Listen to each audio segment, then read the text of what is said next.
What's up, y'all? My name's John, and welcome to Brothertiger's World. First of all, I wanted to apologize for the long lapse in between episodes here. I'm in the midst of recording some new music, so it's been a little hectic on my end. I appreciate your patience as I got all my ducks in a row to get this next episode out in a reasonable time. Today's guest is an artist who I have known for quite a long time. He and I had a similar experience of breakthrough into the music industry back in the early 2010s, and we have a lot of shared experience in the world of independent music. His name is Ted, and he makes music under the moniker Monster Rally. He's also a fellow Ohioan, so pretty cool, at least I think so. Ted got his start making sample-based electronic music, drawing inspiration from hip-hop production and deep sample crafters like Panda Bear, Animal Collective. Over the years, he has put out several full-length records and has done plenty of remixes for other artists. He's got a new album coming out this March titled Echoes of the Emerald Sands. It features a wide range of guest artists providing vocals, artists like TV Girl, the band TOLEDO, plenty of others. It's new and exciting territory for Ted's music for sure. I had a great conversation with Ted about how he got started making music in Cleveland, how he discovered the power of sampling, how Bandcamp was his first real experience as a community tool for his music, and so much more. As always, if you have any thoughts, questions, or general comments, feel free to post them on the Substack, tag me on Discord, or email me at brothertiger.fanclub@gmail.com. And now, here's my episode with Monster Rally.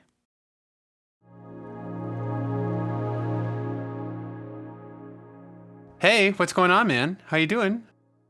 I'm doing great. How are you? Thanks for jumping on this with me. This is a new venture for me, and I'm just trying to get a bunch of friends in on this to start. And you're a homie doing this kind of a similar thing I'm doing, so I figured why not bring Ted on? Yeah, I'm psyched to be here, and I was actually thinking this morning about it, we've been doing this so long.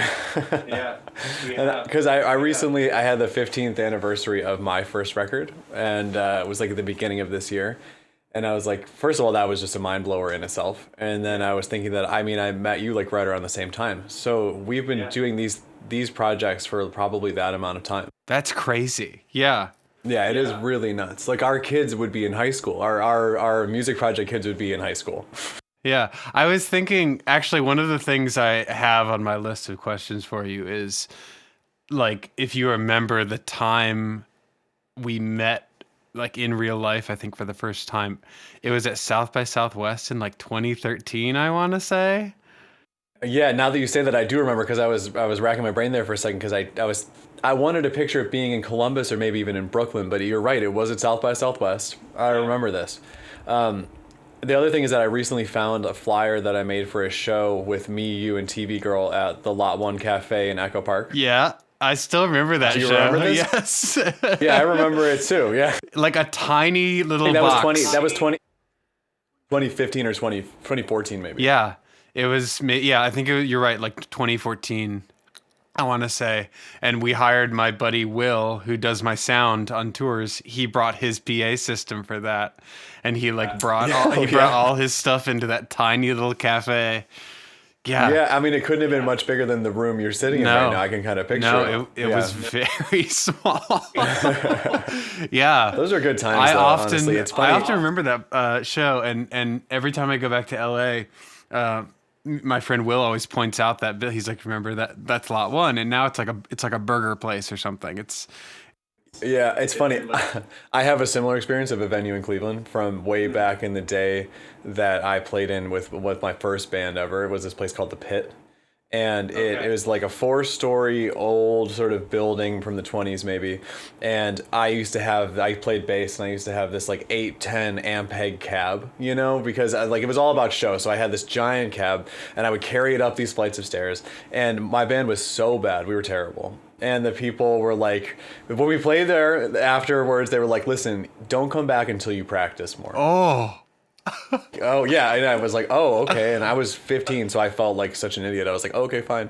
So then we practiced or whatever, and we got booked at another show, and we came back, and we were doing the sound check, and the guy comes on before he says anything. He's like, did you practice? Oh, my God. So anyway, years later, I was driving past, there's a sandwich place in the bottom there, and I was eating at the sandwich place with a friend of mine who was in from out of town. And I hadn't even thought about it, and he's like, this is the Pit. The Pit's just upstairs. And I was like, no way, I had no idea. I was like, what happened? I guess the whole place was a drug front. It wasn't even a real venue. They were like selling meth out of there. So it was not even a real venue, and we were still too bad to play there at the drug front. That is absolutely wild. Oh my gosh. The Pit. That sounds oddly familiar to me as someone also from Ohio, but not from Cleveland. It sounds familiar. Yeah, and I wonder when it closed, because it's possible that it might have been around in the like early 2010s still. Yeah, who knows? Well, that's a great lead into my first kind of forays into your world a bit. So the biggest thing we have in common is we're both from Ohio. You from the Cleveland metropolitan area, me from the Toledo metropolitan area. So I just wanted to kind of ask you what it was like for you growing up in the northeast part of Ohio as someone getting into music. Were you already explained that you were like you played bass in some bands. Was this was high school, college? Like high school, yeah. I think it's a funny thing because I usually get asked this question in context of Monster Alley a lot, at which point the answer is pretty different. I think growing up in this region as a kid who started and entered into the music space with like a lot of interest in punk and pop punk and then eventually, emo and that sort of stuff, it was awesome. I think that kind of stuff thrives in some of the rural areas. And I mean, you probably experienced it in Toledo too. So when I started, I remember starting to play guitar when I was 13, and I had gotten really interested in I like everybody else, I loved Blink-182, right? And so, but then I was really interested in Newfound Glory, and then I was interested in Piebald and all these bands that came on. I was like, I'm going to be playing music like that. It's going to be sweet. And I created a band with some friends when I was in 8th grade. And then we were terrible. And honestly, we played at a high school rock-off, and I wanted to play so bad. And then I found out later that my mom knew somebody who was on the board, and that's how we got on. We were so bad. Oh, good. But the scene, the scene was there. That was the thing. So it was transitioning into more of the emo screamo space with the band I had after that, which existed through all of high school for me. It was not only the golden age of that stuff, I think, but in an area that was a huge scene for it. So I've never had as many friends as I had in that period of time, and I've never done as many social things as I did at that time, and it was all because of music. So in that sense, I think it was awesome. There was a lot of venues that I don't know if I would say that they were great necessarily, but they existed, and the bands I liked would come through, and we got to play with a lot of them. So yeah, I'd say that was awesome. When I left that area, and then when I started Monster Alley in Columbus, and then even in living back here, the sort of scene and the culture of the kind of music that I do with that is so much less, And so it's a kind of night and day difference between what it's like. But also I was much older, I was in that situation when I was 15 through 19. And, being later in college, and then even now, I've got kids and stuff, I'm not out there doing that. But I would say I feel sad sometimes for some kids now who are starting bands, because when I got to do it, or when we got to do it in the high school time period, anything was so possible, and you're there, and it was all about the love of playing the music. And maybe you had a friend who had a camcorder who was creating some stuff to make some videos that would eventually end up on YouTube 3 years later, but nobody had phones or even when MySpace came on the scene, it became a huge factor. But even then, it just seems so wholesome at the moment now when you think about everything that came after. So we really were the last people to enter music before it had to be just all show and all distraction, and there's everybody everywhere all the time, and it just seems like it's so disheartening now as a musician who's been doing it forever. I can't imagine being someone aspiring to it in the beginning. I think about that a lot too, like not being able to imagine like making even like something like this sort of project right now. It's like it's very daunting to think about. So like I feel like you and I are kind of like in a good spot in that sense, where it's like we already got the hard stuff out of the way, like at a time when you could kind of get away with a lot more, and nowadays it's just so much harder with social media and stuff like that. Did you ever play in Toledo with that band? Yeah, I did play in Toledo. Frankie's. Yeah, Frankie's. Okay, Yes. I knew it was Frankie's. That was it. I was trying to remember the name.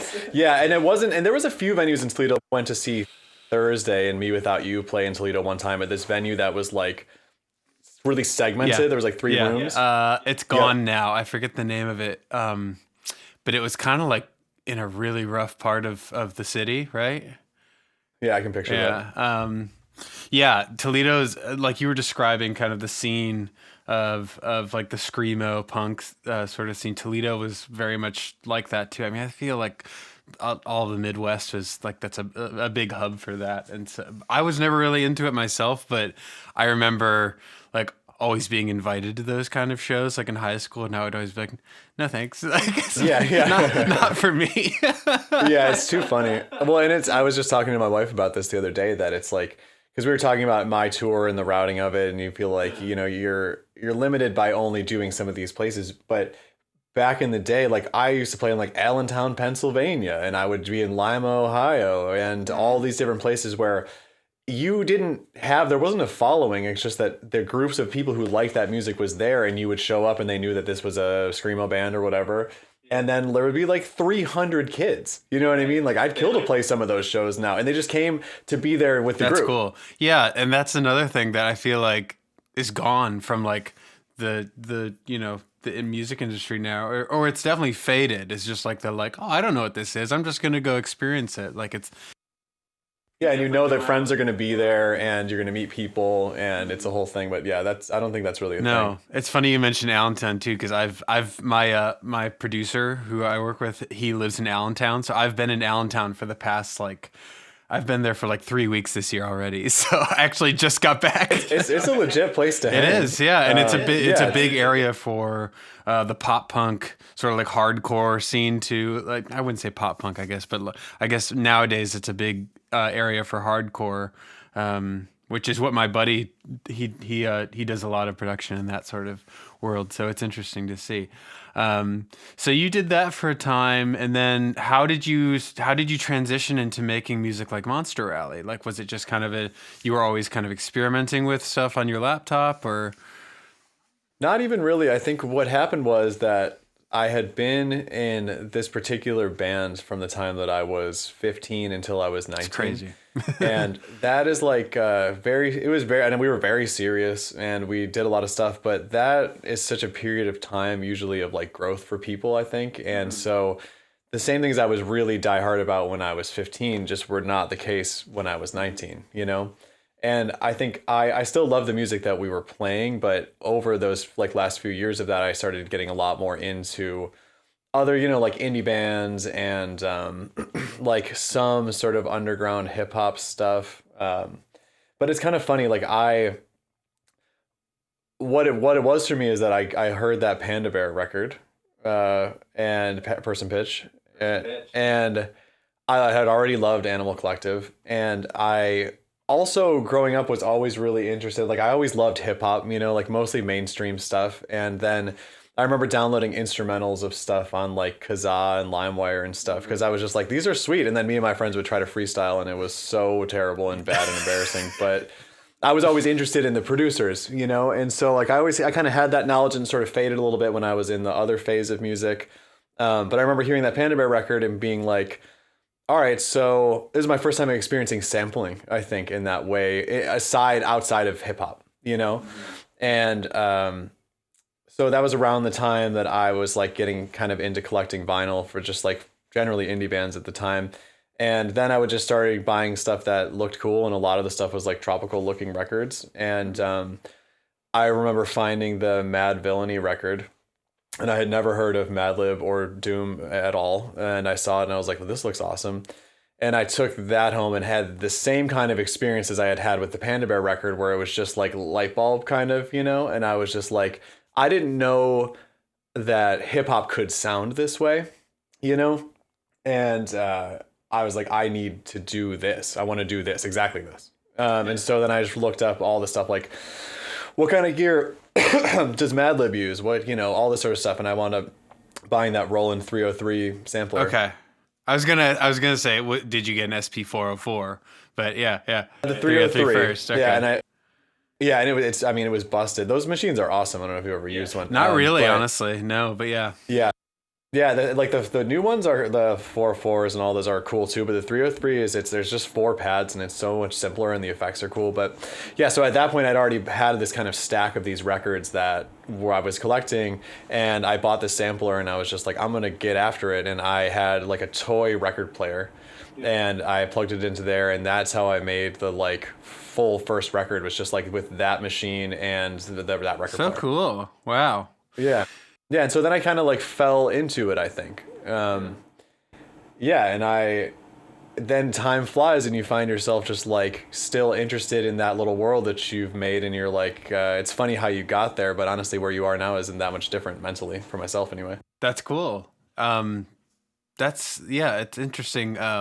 It's an interesting jump for you to hear, like, especially getting into sampling in that realm, because a lot of times also you hear of guys and they're like, oh, I'm into sampling, I'm gonna get the standard Akai, you know, I'm gonna get the full 16 pads and like go like deep. But like you kind of went like on a little bit of a simpler route actually, and just kind of taking like one thing and putting it into the sampler. It's interesting hearing that.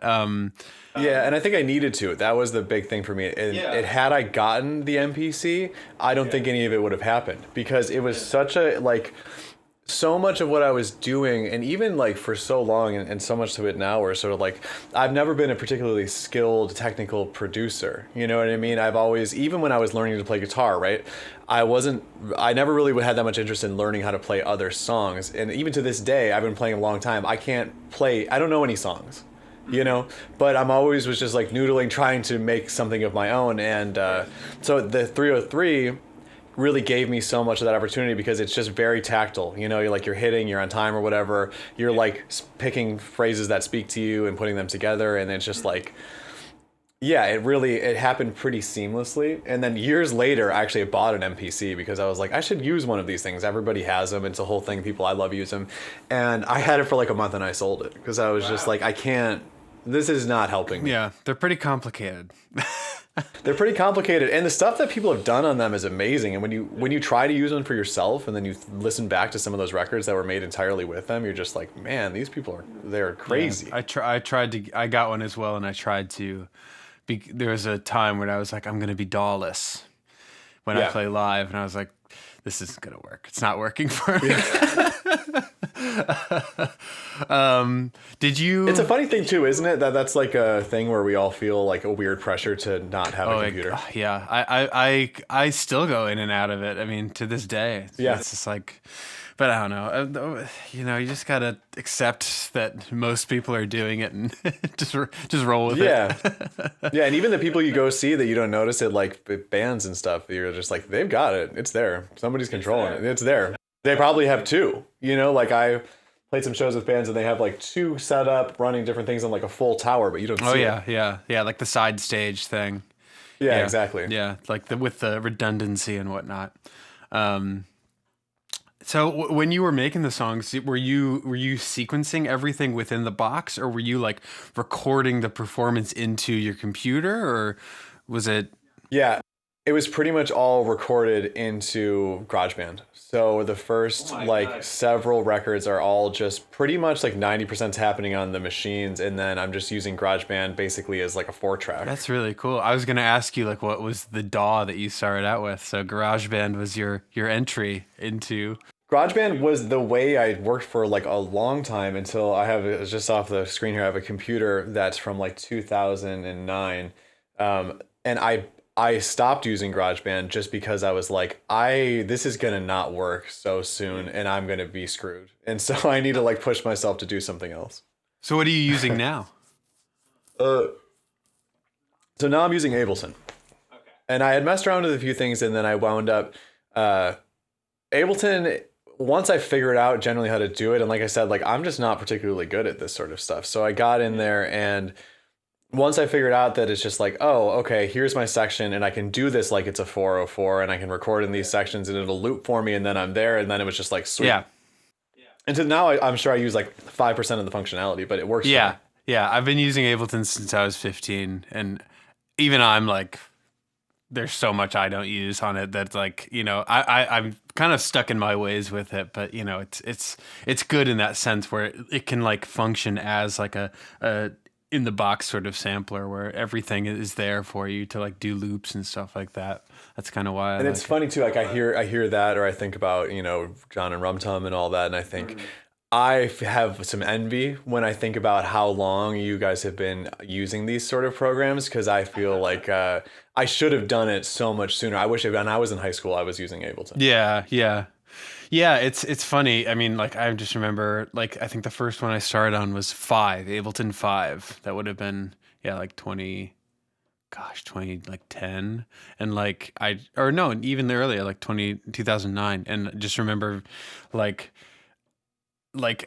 be like pirating it and like figuring out like every year you have to figure out a new way to pirate Ableton and whatnot, and it's just like it was just it's such a process every time. Like I remember when I first when I had like the trial version, you couldn't do like the whole like loop back sort of thing you can do now with your computer, where you can like kind of hack your audio settings. I remember I put a box over the computer to like isolate it, and it was like one of those iMacs like with the built-in speakers, and I put a box over it, and then I pushed play on Ableton, and like it was going out of the speakers, and then I was using the built-in microphone on the computer to record itself. It was like But honestly, like those kind of tricks and stuff are like that's the stuff when you do things so much easier, and then you listen to some of your old stuff, you're sort of just like, maybe I need to go back to roundabout methods. Exactly. Guerrilla style. Yeah, exactly. Like I remember when in high school, the keyboard player of my old band, he knew how to use Ableton and was doing it, and like it may as well have been magic. You know, it's totally true.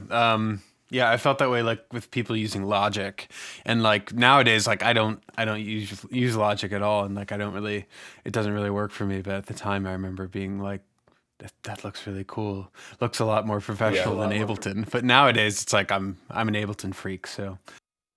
Yeah, and there's such a community around it, so it's like it's a good place to be, and I think that's kind of why I fell into it over other stuff too. Is just like there's so much there, and so many people in sort of like the zone of music I would find myself in are using that program. For sure. So when you were starting to put out music, were you did you make a MySpace? Like in those days, was that your intro to like the social media experience? I think that I was later than MySpace. Really? It was Bandcamp. Oh wow, that was your first one. So I was like, like Monster Alley's first location was Bandcamp, and it was like early on. I remember being like, hey, there's this thing Bandcamp, and yeah. So and that was part of it too. It's just like that had popped up. It was easy. It was like a new method to have your stuff up there, because before then it was like, you know, I would have been MySpace, or even before that was like Pure Volume or something. And so there was kind of like a void in this, and then Bandcamp came up, and I was like, oh, I guess there's this option. It's already up here. I should just like put some of this stuff out. God, I'm trying to remember when I went on Bandcamp. It must have been later than that. I mean, I think I started putting stuff up there maybe 2013. I feel like I was kind of late to the game. This is 2010. Yeah, I was doing the MySpace thing from like 2010, and like that was the way. Like because they had this like player on there where you could like put your music onto this player, and like anyone could listen to it. And like I'm sure you did this as well. Like you sent like at the time, you just sent your songs to these blogs, and I would always just send them my MySpace link.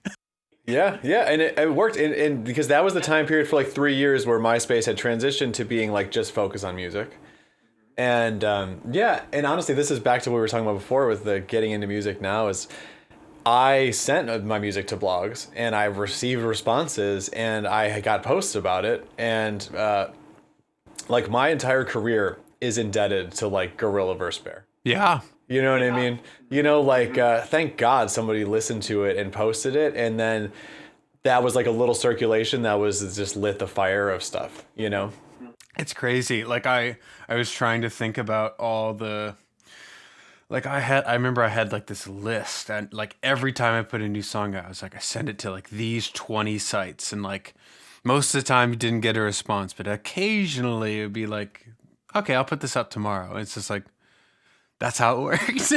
Like, yes. Yeah. Yeah. Yeah. Yeah. Like I still have screenshots of like I like was so excited when people first started posting about Monster Rally. I have like so many screenshots on my old computer of just all these different blogs, and I was just like, just thrilled. But I didn't tell anybody. I was making this music when I started. I didn't tell really anybody at all about it.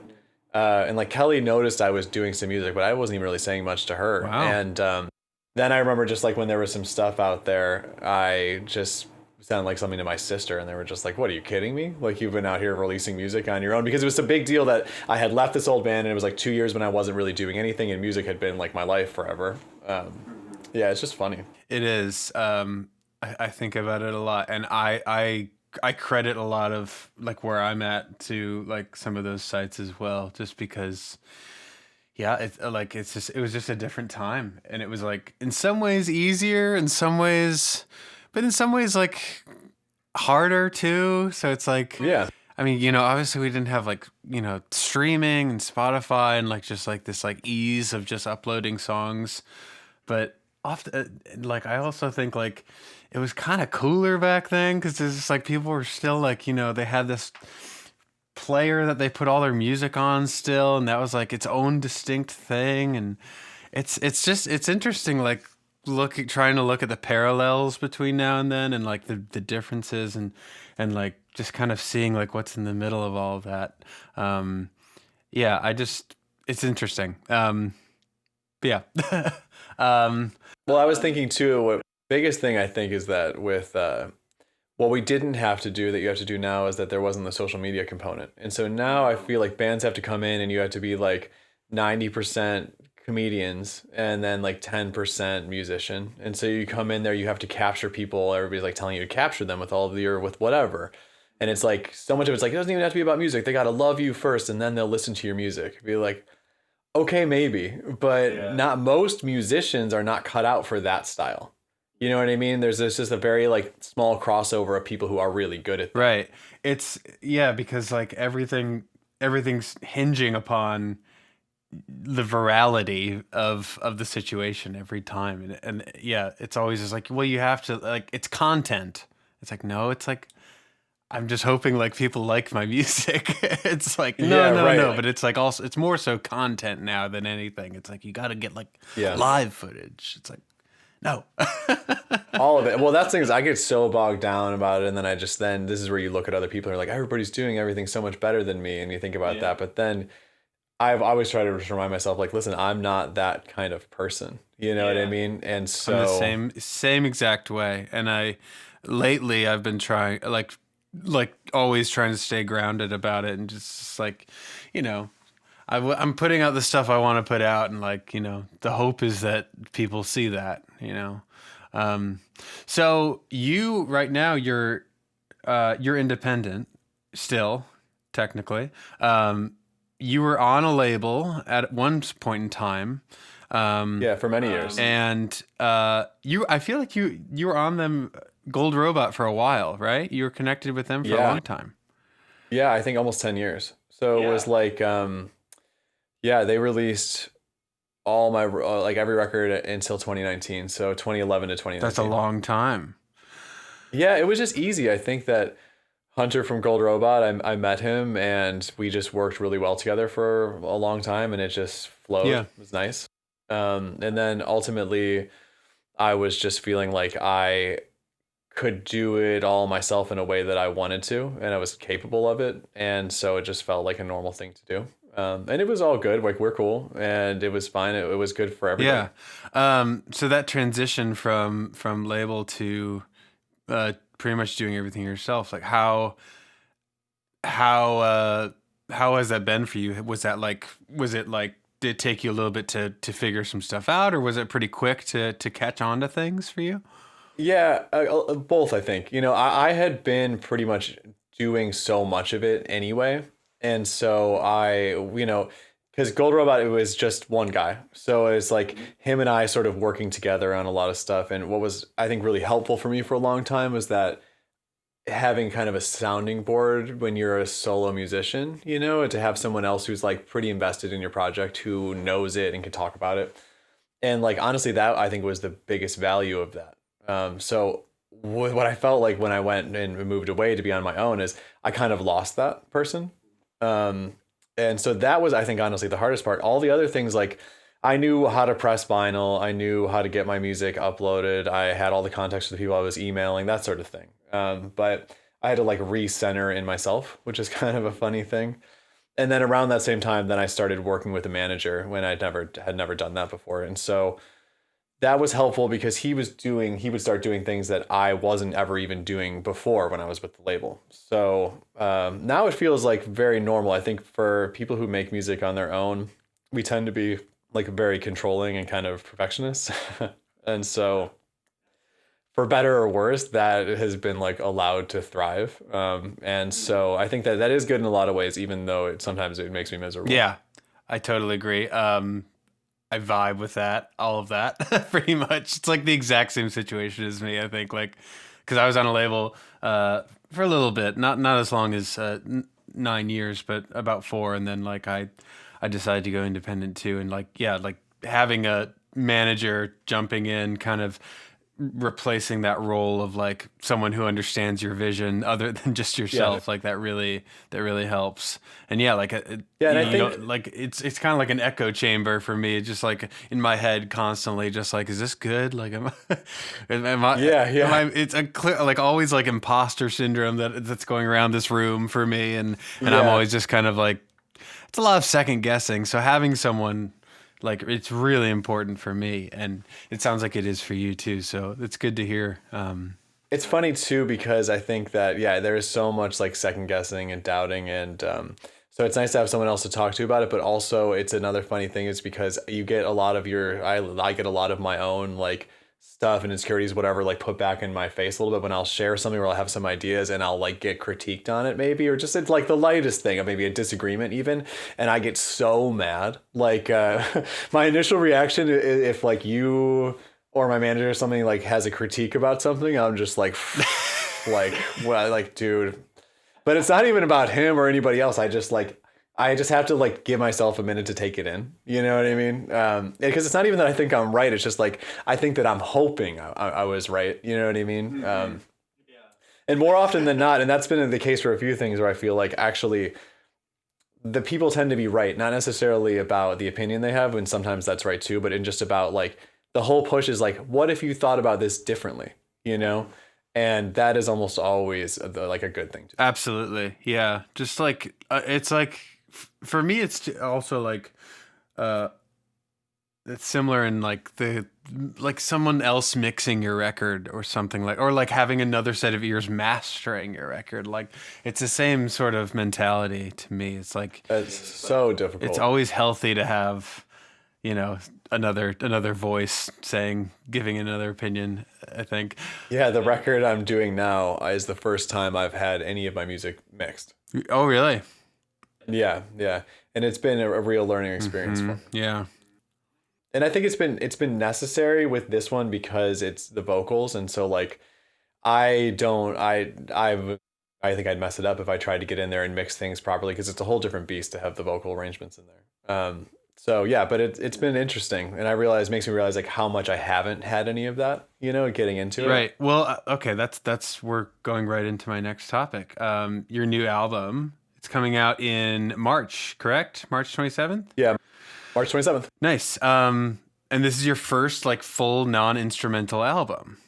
So like That's right, yeah. vocals on every song pretty much, and vocals on every song but one, but the one song still does have a feature. It's just an instrumental feature. Okay, got it. And you have someone else mixing. Who's mixing? A guy named Ellington. I need to figure out his last name really quick so I can Sounds actually just familiar. say it. Yeah, he's like affiliated with Ethan, and so maybe you've met the Ellington Pete. Ellington Pete is mixing the record. Okay, cool.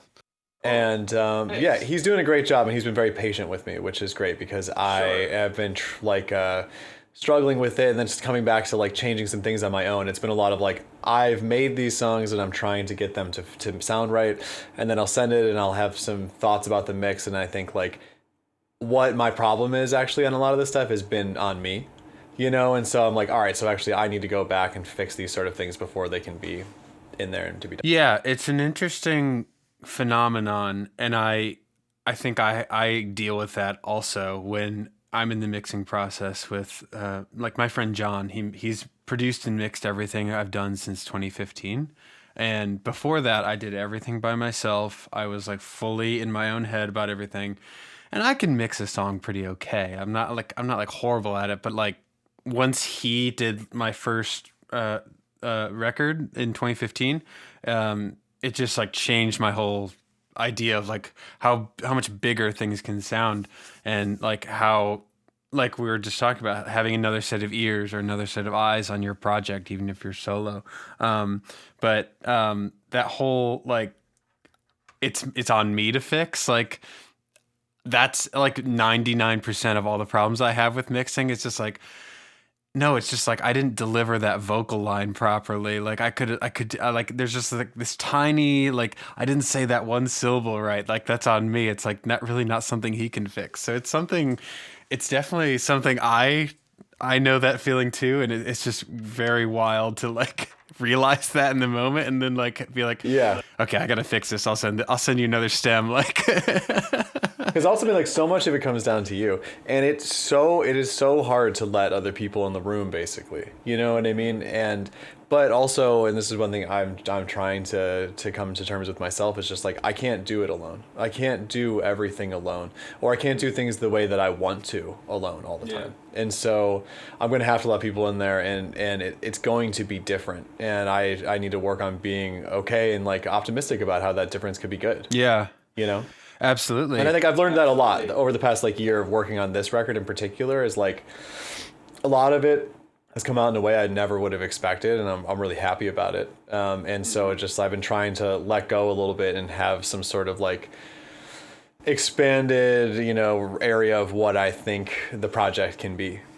How long did the whole process of making this album take you, would you say? Been a while. So I would say it's been like, I started making the music for this record like spring of 2024. Okay. So it's been a long time. And it's taken a while for me just making the stuff, because I also, on this record, it's vocals on everything. So I've been working with the artists and all of that, but also I'm not using any samples. So I've been writing and recording most of the music myself. So yeah, I mean, there's like some drum samples and stuff like that, but basically most of the songs are being like totally written and recorded by me, and that's like a whole new thing. So yeah, it's been different kind of in every way. And it's been like cool and gratifying, and also humbling, and just like a whole experience that I'm happy about, and has like wrecked me and made me feel good. Are you did you do any like live drum production? Did you have someone record any drums?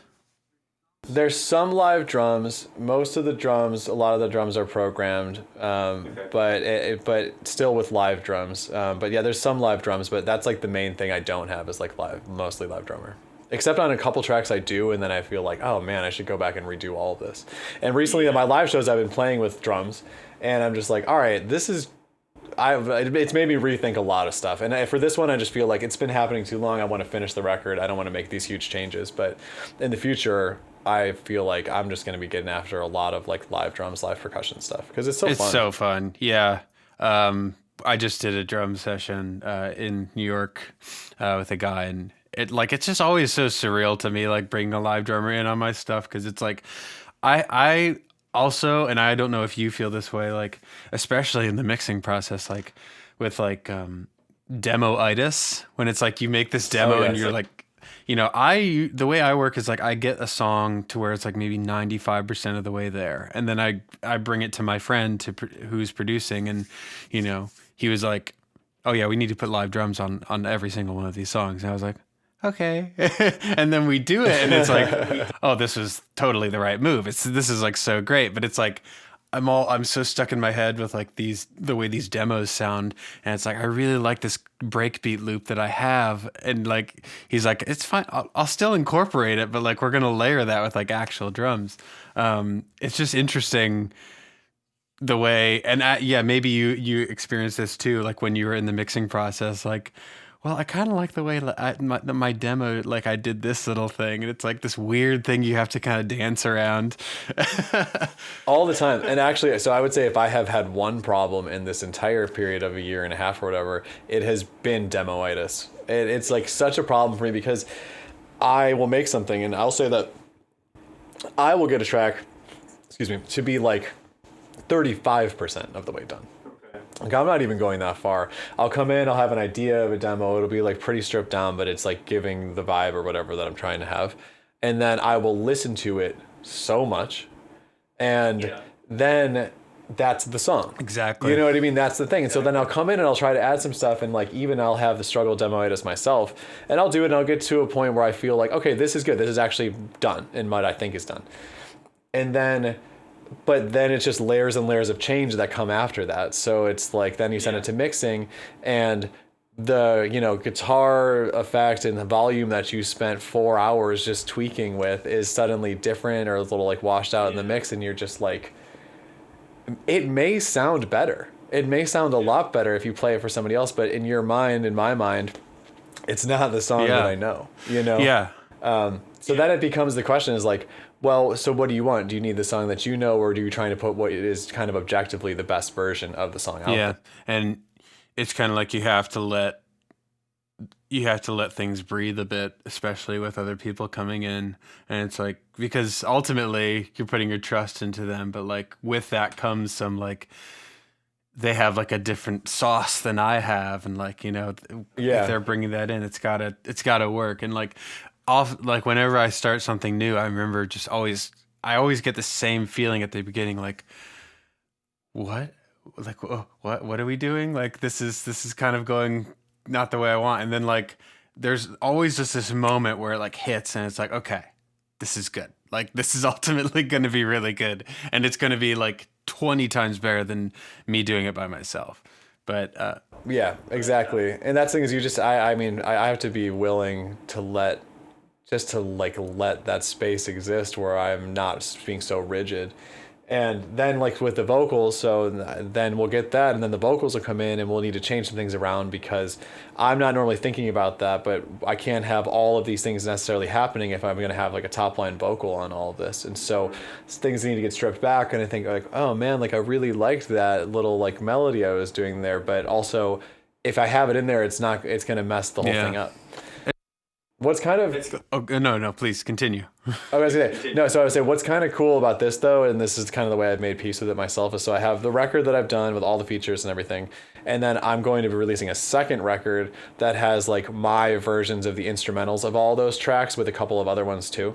And so I feel like, that has allowed me to feel like, all right, well, cool. I'm still going to get to do the ones that are going to be like purely what I would have like thought of as a Monster Rally record. That's interesting. That's a really cool idea, actually. Just kind of my iterations too. Like that's fun. I like that.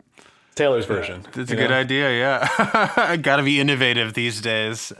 I was gonna say, because like you have all these songs with all these vocals from different people, so you're having to organize kind of I mean, it sounds like kind of a nightmare in a way, like having to like you have. There's been nightmarish elements of it. Yeah. Like the organizational part of it, I guess, is like, it's just like, okay, like, because you're not there with them, like kind of like giving them your vision. But I mean, I guess for the most part on all of these, were you just kind of sending these folks your song and being like,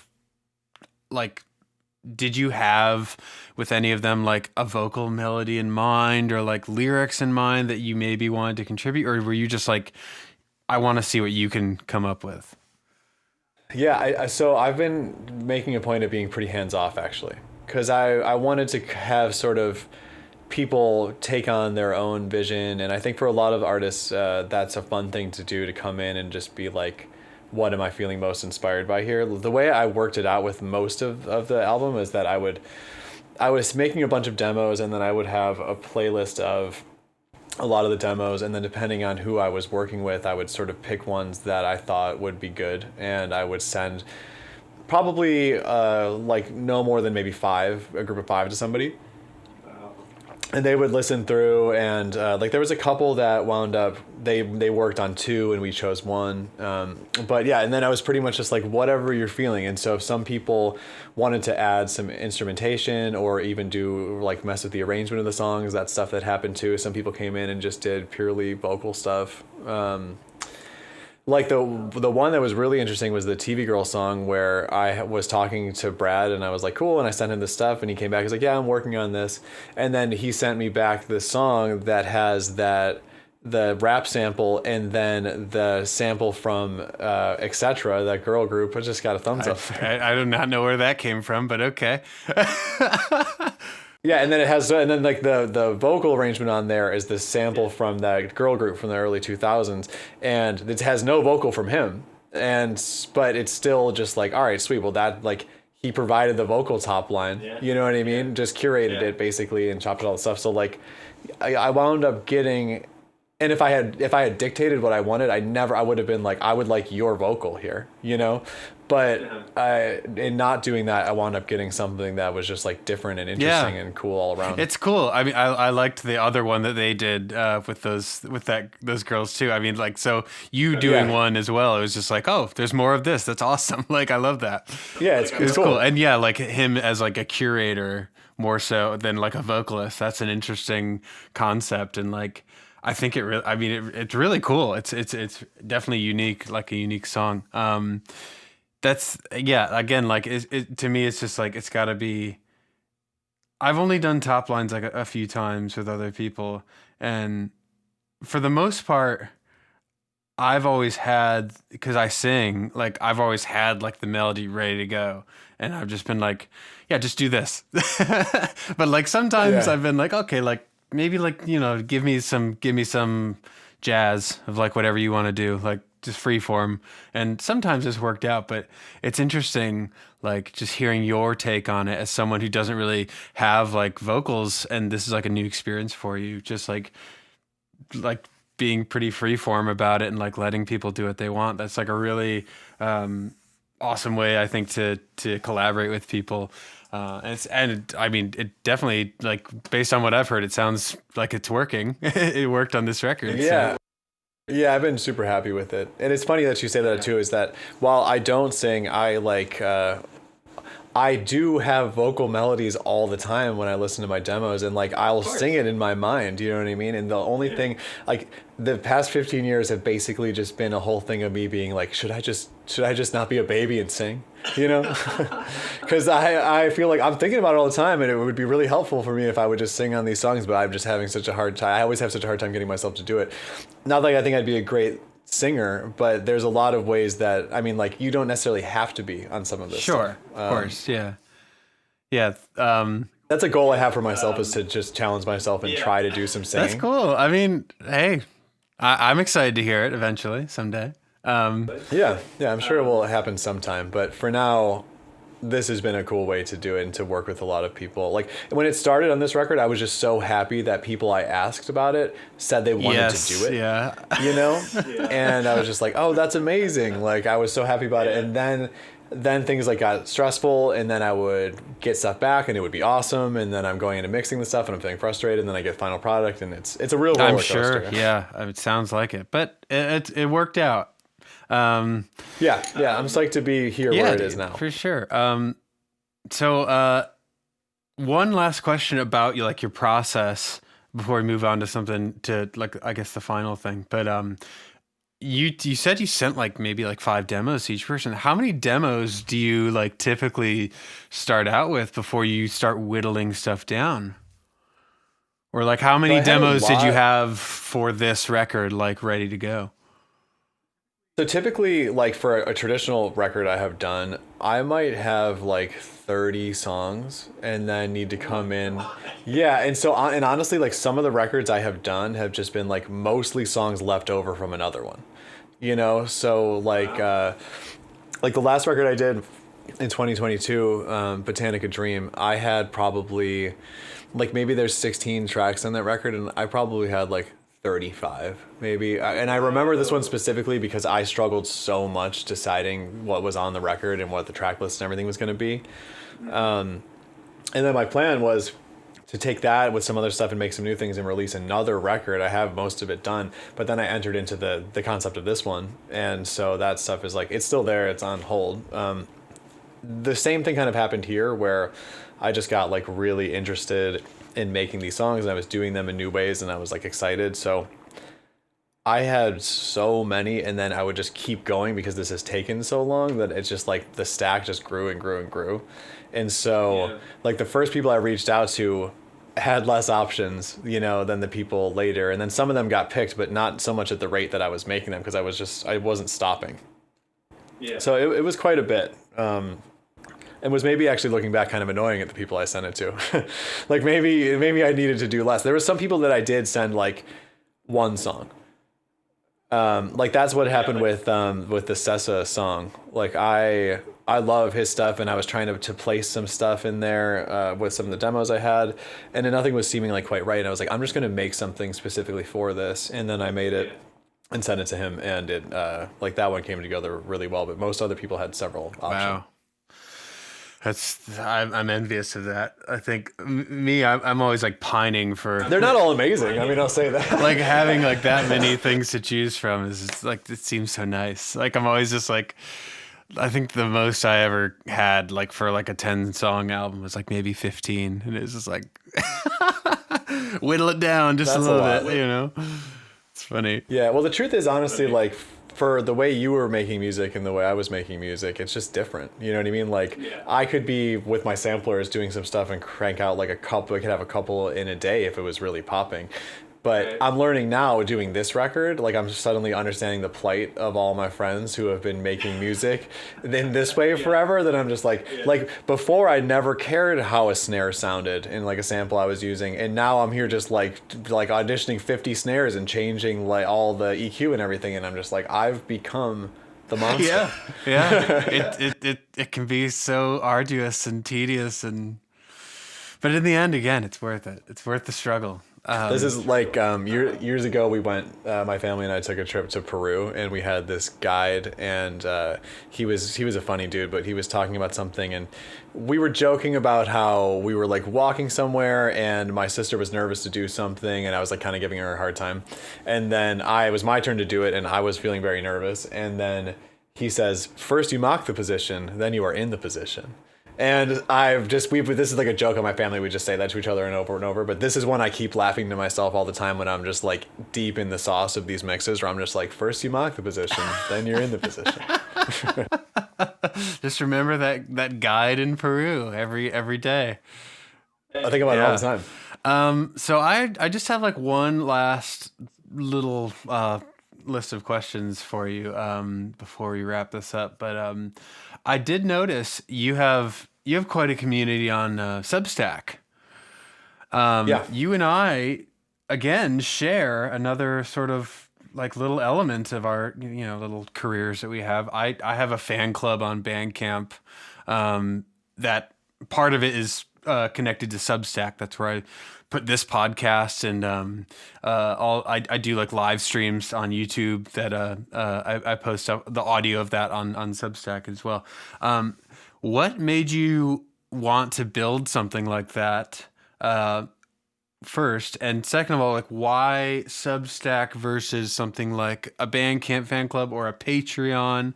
I'm just interested in kind of how you got to where you got with it, because I looked at it. It's very like well done. It's like a beautiful page. But you're also like a really good designer, also. So I will give you that. But it looks like it's very well done. But yeah, just wanted to see how you got there.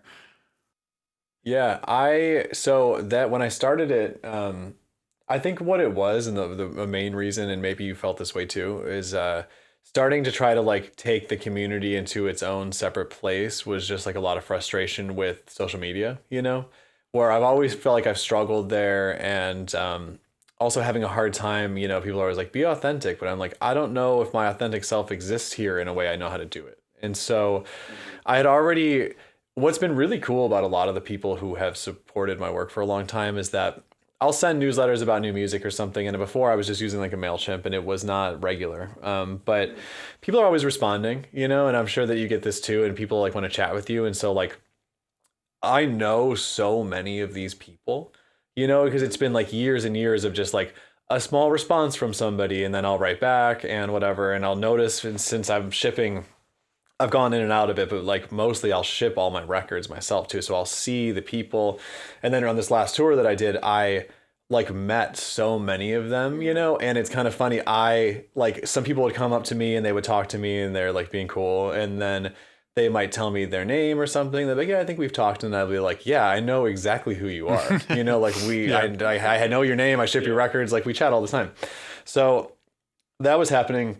And my wife, who's like, she's a writer, and she's like reads a lot of poetry and stuff. And so she knows some people who were starting Substacks. And so that was like, it was starting, really got heavy, I think, in the writing community initially. Yeah. And she was like, you should, look into moving it somewhere over there. And I was thinking like, I'd like to do that, but I also would like to have a visual component, because that's always been so important to Monsterelli and all of that. And so I looked into it, and I was like, oh, I actually could do this here, And so that's for me, when I was starting to do it, I was like, cool. So I'll come in and I'll say whatever, and I'll give updates, but I can also make it a thing that feels like just interesting to look at when you're flipping through, And so that's kind of how it started. And I'm glad you mentioned the visual, because I feel like I think a lot about that. And it's been really cool. Like, it's challenged me to stay on top of communicating with people, and in pushing myself to be regular with that, I've sort of found like I've gotten a lot of rewards just from being present in that community too. Like, I was trying to create it, and then I found myself in it, and it's just like has been really awesome. And then sometimes I feel like, is anybody paying attention to this? You know what I mean? But then I'll meet people at shows and stuff, and everybody's telling me about how they listen to they read the newsletter, or like I was doing these phone wallpapers, and I met a girl at another show. It wasn't even mine.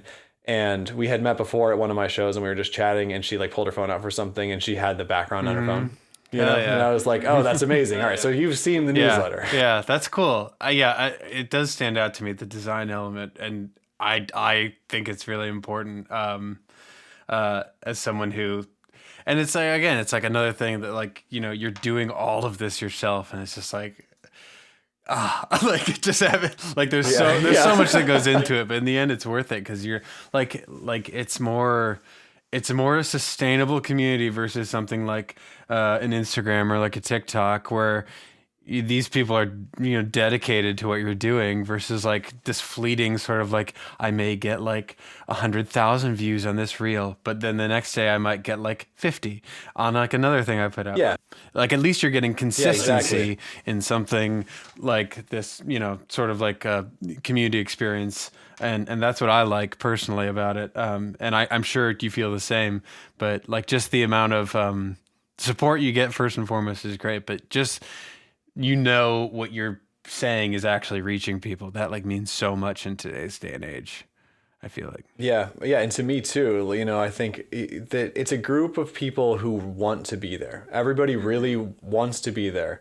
And that is on like having a newsletter or some sort of fan club or community. Like that is such a profound thing in a way that we have all these platforms and we have all these people who are there and we have people who are streaming and people who are follow you or whatever. But so much of that is passive and you don't really know, and you place, myself included, so much pressure and importance on exactly what you were saying. How many people watch this reel, or like, where are my followers at, and even though the newsletter is a fraction of what you might get on a received reel, it's like, those people are the ones who actually care. I would like to have anybody who wants to come, please listen to the music or whatever. But mostly when I think about this record, I'm thinking about these people. And I'm thinking about like some of them by name, because like this dude has bought all the records. He asked me to get if he could get this one that was out of print or something. And I wrote him the thing, and I'm like, I hope he doesn't hate the vocal album. Yeah. Yeah, you get so like personal about it at a certain point with.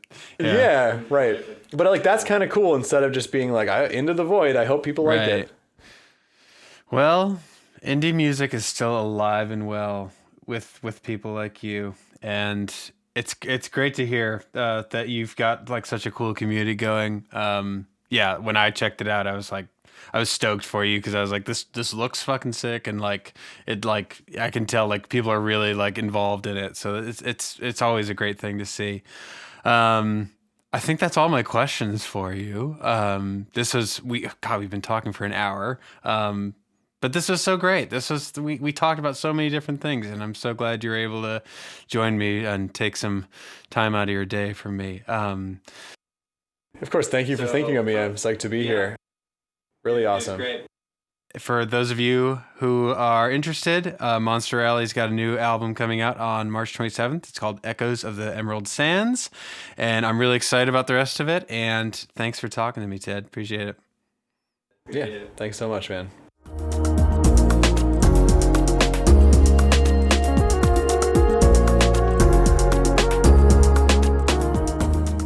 This is Brothertiger's World.